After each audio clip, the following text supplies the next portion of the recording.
সম্মানিত ভিউয়ার্স, আসসালামু আলাইকুম। প্রাইমারি আইটি সলিউশন ইউটিউব চ্যানেলে আপনাকে স্বাগতম। তো আপনারা জানেন যে আইপিইএমআইএস এ স্লিপ মধ্যমেয়াদী পরিকল্পনা জমাদান ও রিভিউর সময় শুরু হয়েছে। তো আজকে এই ভিডিওর মাধ্যমে স্লিপ মধ্যমেয়াদী পরিকল্পনা তৈরি এবং জমাদান কিভাবে করবেন সে বিষয়টি পুঙ্খানুপুঙ্খানুরূপে দেখানোর চেষ্টা করব। আপনারা যদি এই ভিডিওটি শেষ পর্যন্ত দেখেন তাহলে খুব সহজেই আপনারা এই বিষয়টি করে নিতে পারবেন। তো আমি ভিডিওটি শুরু করার আগে আপনাদের কাছে একটি রিকোয়েস্ট করতে চাই, আপনারা যদি চ্যানেলে নতুন হয়ে থাকেন তাহলে অবশ্যই চ্যানেলটি সাবস্ক্রাইব করবেন, আর যদি অলরেডি সাবস্ক্রাইব করে থাকেন তাহলে অসংখ্য ধন্যবাদ। তো চলুন শুরু করা যাক। এর জন্য আপনারা কি করবেন, আপনারা আইপিএমএস পোর্টালে প্রবেশ করবেন এবং প্রধান শিক্ষকের আইডি পাসওয়ার্ড দিয়ে প্রবেশ করে নেবেন। তো আমি প্রধান শিক্ষকের আইডি পাসওয়ার্ড দিয়ে প্রবেশ করে নিয়েছি। প্রবেশ করার পর আপনি এইভাবে দেখতে পাবেন। তো এই যে স্লিপ মধ্যমেয়াদী পরিকল্পনা জমাদান রিভিউর সময় শুরু হয়েছে, এইটা যদি আপনার বিদ্যালয়ের ড্যাশবোর্ডে না থাকে তাহলে আপনি কি করবেন, তাহলে বুঝে নিতে হবে আপনার যে স্লিপ টিম গঠন প্রক্রিয়া এটা করা হয়নি। অবশ্যই আগে স্লিপ টিম গঠন করে নিতে হবে। তো স্লিপ টিম গঠন সম্পর্কে আমার একটা ডেডিকেটেড ভিডিও রয়েছে, এই ভিডিওর ডেসক্রিপশন বক্সে আমি সেই লিঙ্কটি দিয়ে দেবো, সেখান থেকে আপনারা দেখে স্লিপ টিম গঠন করে নিতে পারবেন। আর একটা কথা বলে নিই, আমি স্লিপ টিমে চলে যাচ্ছি। যে স্লিপ ব্যবস্থাপনা ড্যাশবোর্ডে আসার পরে স্লিপ ব্যবস্থাপনা চলে গেলাম, তারপরে এখানে স্লিপ টিম গঠন এখানে ক্লিক করে দিলাম। তো আপনারা সবসময় যে কোনো সময় স্লিপ টিম গঠন করতে পারবেন। এটা যদি সাবমিট করেও দেন তার পরবর্তীতেও আপনি কিন্তু এডিট করে করতে পারবেন। এখানে 5 সদস্যের একটা স্লিপ টিম আপনারা এই যে দেখতে পাচ্ছেন। এখানে প্রথমে থাকবে প্রধান শিক্ষক, এটা ডিফল্ট ভাবেই সিলেক্ট থাকবে। তারপরে একজন সহকারী আপনি এখান থেকে সিলেক্ট করতে হবে। যদি প্রথমে করে থাকেন তাহলে এখানে ক্লিক করলে আপনার বিদ্যালয়ের সকল সহকারী মহিলা শিক্ষক আছে তাদের নাম দেখাবে, সেখান থেকে একজন সিলেক্ট করে দিবেন।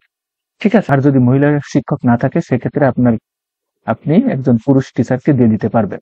আরেকটা কথা বলে নিই, এখানে কিন্তু অনেক বিদ্যালয় আছে, এমন এমন বিদ্যালয় আমাদের বাংলাদেশে আছে যে সকল বিদ্যালয়ে মাত্র একজন টিচার।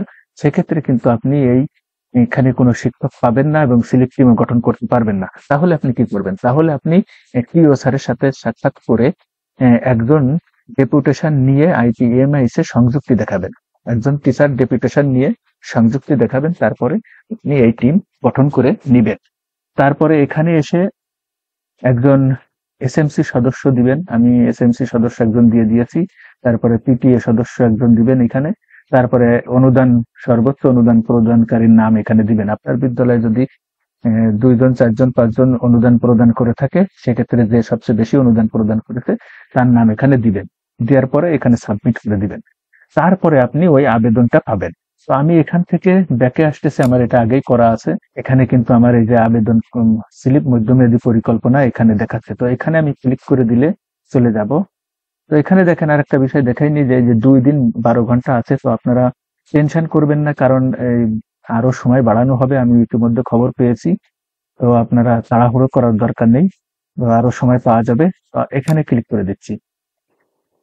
ক্লিক করে দেওয়ার পরে দেখেন এখানে আমার এই উপরে ড্রাফট অপশন দেখাচ্ছে। আপনাদের এখানে ড্রাফট দেখাবে না, যেহেতু আমি আগে ড্রাফট করেছি এই জন্য আমাকে ড্রাফট দেখাচ্ছে। তো দেখানোর পর আমি নিচের দিকে চলে আসবো। আসার পরে এই যে দেখেন, প্রথমে আপনাদের যে কাজটি করতে হবে, বিদ্যালয় উন্নয়ন পরিকল্পনা প্রণয়নের উদ্দেশ্যটা দিয়ে দিতে হবে। তো এখানে এই উদ্দেশ্যটা আপনারা স্লিপ গাইডলাইন 2023 যে প্রত্যেকটা বিদ্যালয়ে আশা করি আছে, সেখান থেকে আপনি দেখে দেখে এখানে টাইপ করবেন। আমি এখানে টাইপ করে দিয়েছি। এটা দেওয়ার পরে নিচে চলে আসবেন। এই যে এগুলো দেওয়া লাগবে না, এগুলো ডিফল্ট ভাবে থাকবে। তারপরে এখানে দেখা যাচ্ছে ছাত্রছাত্রীর তথ্য, এখানে ছাত্রছাত্রী এটাও ডিফল্ট ভাবে থাকবে। শুধু থাকবে না, এখানে বিশেষ চাহিদা সম্পন্ন ছাত্র, বিশেষ চাহিদা সম্পন্ন ছাত্রী, ধরে পড়া ছাত্র, ধরে পড়া ছাত্রী, এই বিষয়গুলো এখানে থাকবে না। এখানে 00 থাকবে। আপনাদের বিদ্যালয়ে এগুলো থেকে থাকলে এগুলো আপনারা দিয়ে দিবেন। সবগুলো অবশ্যই ইংরেজিতে দিবেন, তা নাহলে কিন্তু এখানে নিবে না। তো যাই হোক, এরপরে যে বিষয়টি আছে সেটা হচ্ছে বিদ্যালয়ের পরিস্থিতি বিশ্লেষণ। তো বিদ্যালয়ের পরিস্থিতি বিশ্লেষণটা হচ্ছে খুবই গুরুত্বপূর্ণ। আপনার বিদ্যালয়ে কি আছে, কি নেই, কি সমস্যা, এই সমস্যাগুলোকে বিশ্লেষণ করে এখানে সেই সমস্যাগুলো তুলে ধরবেন। তুলে ধরার জন্য এখানে 5টা ফিল্ড আছে। একটা আছে সমস্যার বিষয়, সমস্যার কারণ, সমস্যার প্রভাব, সমস্যা সমাধানে প্রয়োজনীয় কার্যক্রম, সমস্যা সমাধানে বিদ্যমান সক্ষমতা। 5টি ফিল্ডই কিন্তু আপনার বাধ্যতামূলক, ম্যান্ডেটরি, এখানে কিছু না কিছু দিতেই হবে। তো তার জন্য এইখানে কিন্তু প্রথমে আপনার এই হেডিং এর নিচের দিকেই কিন্তু এরকমের থাকবে, এই যে সমস্যার বিষয় যোগ করুন, এটা থাকবে। আপনি যদি নতুন হয়ে থাকেন আমি কিন্তু এই সমস্যাগুলো এক এক করে যোগ করে নিয়েছি, এই যে অনেকগুলো সমস্যা যোগ করে নিয়েছি। এইখানে যোগে ক্লিক করলে এখানে একটা করে আসবে, এখান থেকে আবার সিলেক্ট করে নিতে পারবে।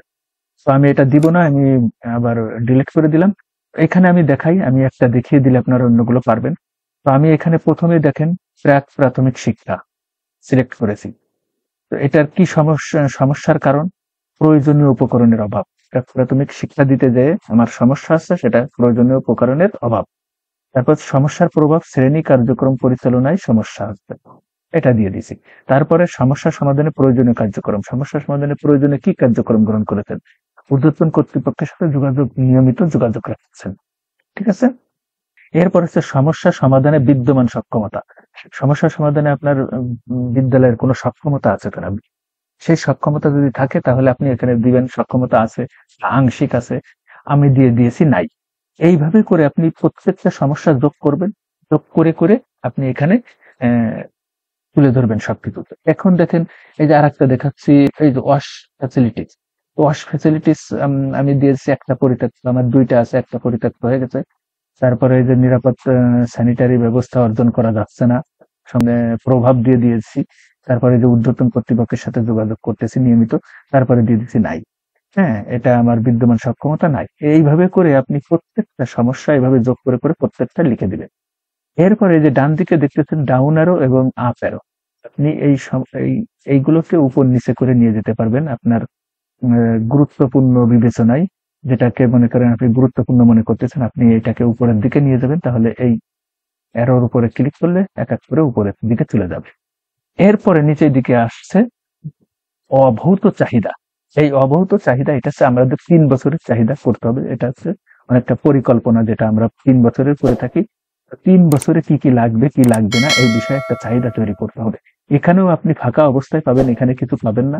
আপনি এখানে নিচের দিকে এসে এই যে অভৌত চাহিদা যোগ করুন, এখানে ক্লিক করলে একটি একটি করে আসবে আর একটি একটি করে তৈরি করবেন।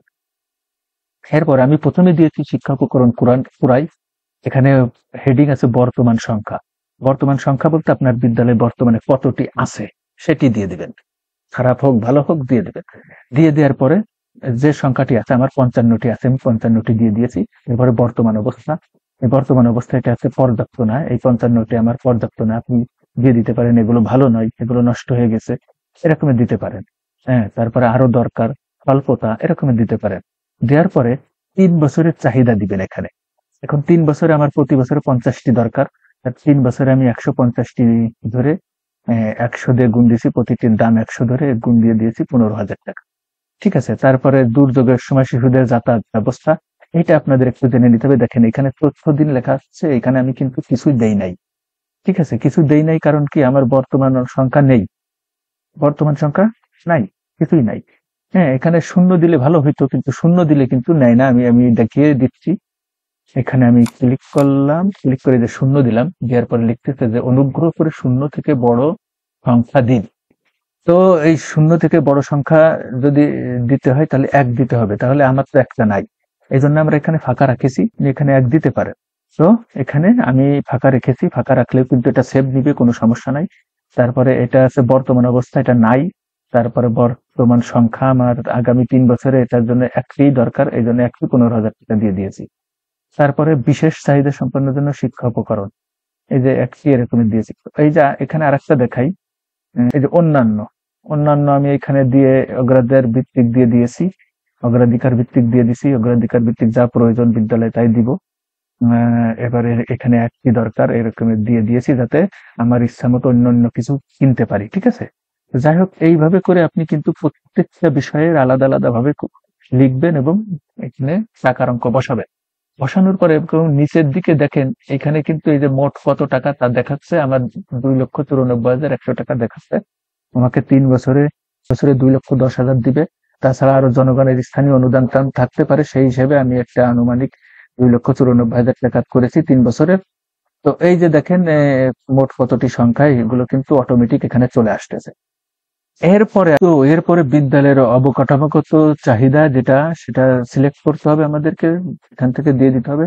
তো আমি এখান থেকে একটা একটা করে সিলেক্ট করে নিয়েছি। এই যে দেখেন, এই যে অবকাঠামোগত চাহিদা, তো এখানে প্রথমে আমি দিয়েছি বাউন্ডারি ওয়াল নির্মাণ। এখানে তথ্য দিন, এখানে 0 দিলে কিন্তু হবে না। আমার বিদ্যালয়ে নেই বলে আমি এখানে কোনো তথ্য দিচ্ছি না, শূন্যও দিচ্ছি না, শূন্য দেওয়া যায় না। তারপরে বর্তমান অবস্থাটা নেই, 3 বছরের চাহিদা 1টি। এখানে অনেকে আমরা ভুল করে থাকি, 3 বছরে 3টি দিয়ে দিই, যেহেতু বাউন্ডারি ওয়াল একবার নির্মাণ করলে তো অনেকদিন যাবে, এই জন্য এখানে 1টি দিয়ে দিয়েছি। বিশেষ চাহিদা সম্পন্ন শিশুদের ব্যবহার উপযোগী টয়লেট নাই, এখানে দেইনি। 0 বা 1, 2 দেইনি, একটা থাকলে 1 দিতে হইতো। তো বর্তমান অবস্থা নেই। এই যে এখানে 3 বছরের চাহিদা 1টি, এইভাবে করে কিন্তু আপনি দিয়ে দিবেন। আমার এই যে শিশুদের জন্য উঁচু বেঞ্চ আমাদের বিদ্যালয়ে আছে 72টি, 36টি মেরামতযোগ্য, আর নতুন দরকার 24টি, এরকম দিয়ে দিয়েছি। তো আপনারা এইভাবে করে দিয়ে দিবেন। দিয়ে দেওয়ার পরে একটু নিচের দিকে চলে আসতে হবে। নিচের দিকে আসার পরে এটা হচ্ছে মূল বিষয়, এটা হচ্ছে বাৎসরিক। এবার হচ্ছে আমাদের সমস্ত পরিকল্পনা, 3 বছরের পরিকল্পনা চলে গেল।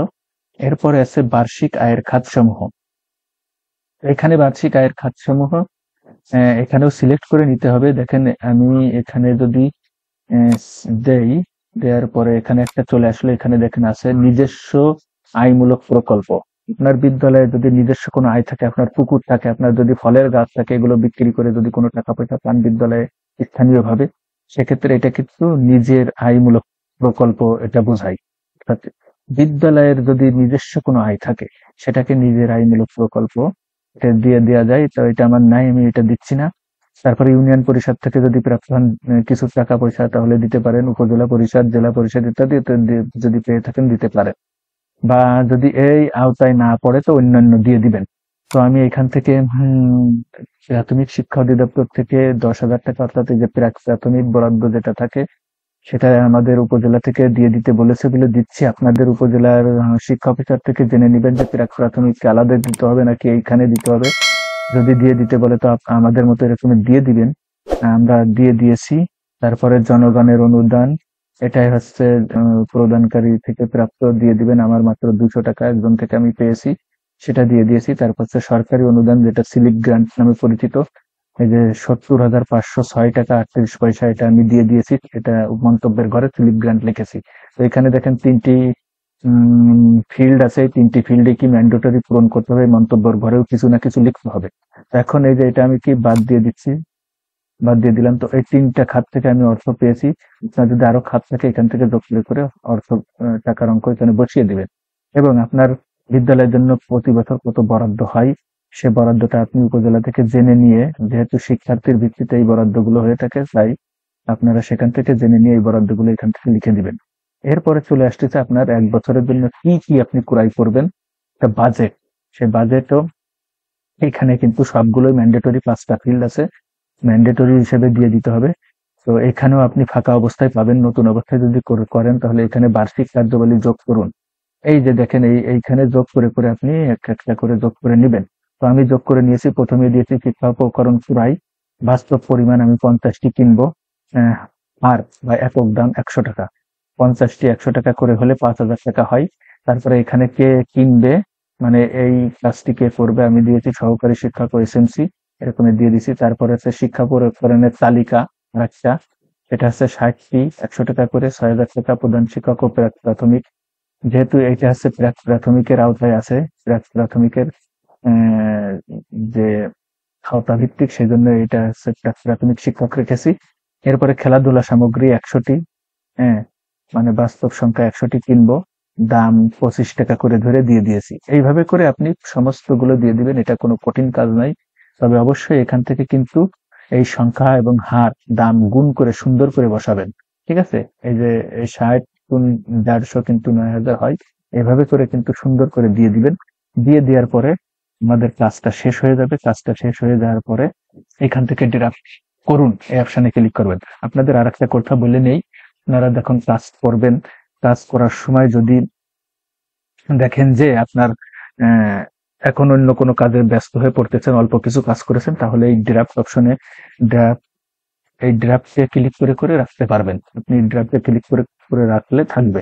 তো অনেক সময় অনেকে আমাকে অভিযোগ করতেছেন যে বা আমি ড্রাফট করতেছি, পরবর্তীতে পাচ্ছি না। তো এটা মূলত সার্ভারের কারণে হয়। সার্ভার যখন বেশি বিজি থাকে, তখন অনেক সময় এই ড্রাফট হয় না বা সেভ হয় না। এই জন্য আপনারা অবশ্যই রাতে বা যে সময় সার্ভার খুব কম বিজি থাকে, একটা সার্ভার কম থাকে, যে সময় বিশেষ করে স্কুল টাইমে কিন্তু সার্ভার কিন্তু খুব বিজি থাকে, যার কারণে ওই সময় বেশি সমস্যা হয়। তাহলে রাতে করবেন, বাসায় বসে বসে করবেন, তাহলে কিন্তু কোনো সমস্যা হবে না। এরপরে আপনার সাবমিট করতে হলে এই এগিয়ে যান অপশনে ক্লিক করতে হবে। আমি এগিয়ে যান অপশনে ক্লিক করে দেওয়ার পরে কিন্তু এই দেখেন সাবমিট অপশন চলে আসলো। তো আমি আপাতত এখনো সাবমিট করতেছি না, আপনাদের আর কথা বলে নিয়ে আপনারা আগে থেকে সাবমিট করার দরকার নেই, আপনারা এভাবে ড্রাফট করে করে রাখুন। হ্যাঁ, আর নতুন নতুন আপডেট জেনে জেনে আপনি এগুলো এডিট করে করে পাঠাবেন, ঠিক আছে। আর আরো আর একটা গুরুত্বপূর্ণ কথা আপনাদের বলি, সেটা হচ্ছে আপনারা অবশ্যই আগে থেকে আপনি যদি সাবমিট করে দেন আর এটিও যদি প্রত্যাখ্যান করে, তাহলে কিন্তু আপনার এই তথ্যগুলো সম্পূর্ণই কিন্তু মুছে যাবে, আবার নতুন ভাবে আপনার করতে হবে। এই জন্য আগে থেকে আপনি সাবমিট করার দরকার নেই। আমি মনে করি সাবমিট না করে আপনি বিষয়গুলো ভালোভাবে অবলোকন করেন, অন্যদের ভিডিও টিডিও দেখেন বা কিভাবে করতে হবে দেখেন, দেখার পরে আপনি একবারে সুন্দর করে তৈরি করে তারপরে আপনি সাবমিট করবেন। আগে ভাগে যদি আপনি সাবমিট করে দেন, তাহলে সে তথ্যগুলো সম্পূর্ণ যদি ব্যাক পাঠাই তাহলে কিন্তু মুছে যাবে। এইভাবে করার পরে এই যে প্রিভিউ দেখাবে, এই প্রিভিউটা দেখে নিতে পারবেন এরপরে কি অবস্থায় আছে না আছে আপনার সম্পূর্ণ। এই যে দেখেন আমি দিয়েছিলাম সব, কিন্তু এখন এই যে প্রিভিউ আকারে দেখাচ্ছে। এখন এটাকে আপনি যদি প্রিন্ট করে রাখতে চান বা সেভ করে রাখতে চান, তাহলে এই যে প্রিন্ট অপশনে ক্লিক করে দিবেন। প্রিন্ট অপশনে ক্লিক করে দেওয়ার পরে এরকমের পপ আপ উইন্ডো চলে আসবে, এখানে দেখাচ্ছে 1/6।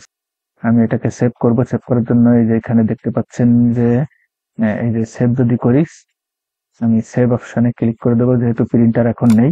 আমি সেভ অপশনে ক্লিক করে দিলাম। ক্লিক করে দেওয়ার সঙ্গে সঙ্গে এটাকে কোথায় সেভ করবো সেটা দেখাচ্ছে। তো আমি এখান থেকে ডেস্কটপ সিলেক্ট করে দিচ্ছি। তো ডেস্কটপ সিলেক্ট করে সেভ অপশনে ক্লিক করে দেওয়ার সঙ্গে সঙ্গে এটা সেভ হয়ে গেল। আর যদি আপনি সাবমিট করে দিতে চান, এই যে নিচেই দেখেন এই যে সাবমিট অপশন চলে এসেছে, এই সাবমিট অপশনে ক্লিক করে দিলে সাবমিট হয়ে যাবে। তো সবাইকে অসংখ্য ধন্যবাদ ভিডিওটি দেখার জন্য। তো ভিডিওটি দেখে যদি উপকৃত হয়েছেন বলে মনে হয়, তাহলে অবশ্যই ভিডিওটিতে লাইক কমেন্ট শেয়ার করে দিবেন। এবং এই চ্যানেলে যদি আপনি নতুন হয়ে থাকেন, তাহলে অবশ্যই চ্যানেলটি সাবস্ক্রাইব করবেন। পরিশেষে সবার সুস্বাস্থ্য ও মঙ্গল কামনা করে আজকের মতো এখানে শেষ করছি। আল্লাহ হাফেজ।